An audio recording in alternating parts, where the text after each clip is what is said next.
Zašto sam ja svaki dan kad sam na moru zadnja na plaži? Moja obitelj i ja uvijek čekamo onaj zlatni sat, zadnji sat vremena i uvijek smo na plaži u tom periodu i sjednemo na plažu. Vi možete doći zadnjih 20 minuta.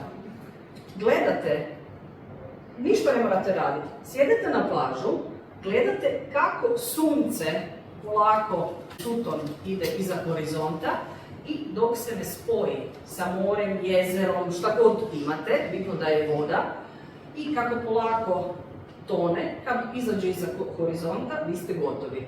To vam je vid meditacije. Samo sjedite, gledate u to, to nije teško jer je vrlo ugodno to sunce, smanjit će vam se puls. Imat će učinak kao da ste meditirali 20 minuta. Čak mogu ljudi u vas baciti kamenčiće, ga vidjeti, vama neće ništa smetati. Vrlo je ugodno i nakon 7 dana što to budete radili na moru, onda ćete to tražiti kod kuće kad dođete da se umirujete. Ko nije na moru i nema nekako jezero ili nešto blizu, nemate nekakvu vodu, možete to raditi u suton bilo gdje u prirodi, a ako isto nema tu mogućnost, onda si uzmite jednu svijeću.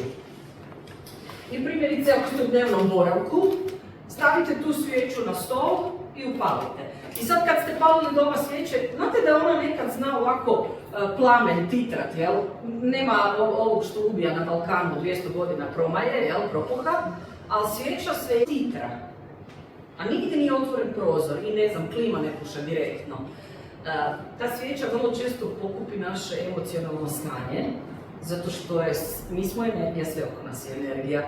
Ta energija ne može nestati, ona se samo pretvori u neko drugi oblik i ta svijeća može pokupiti vaše emocije, vašu energiju.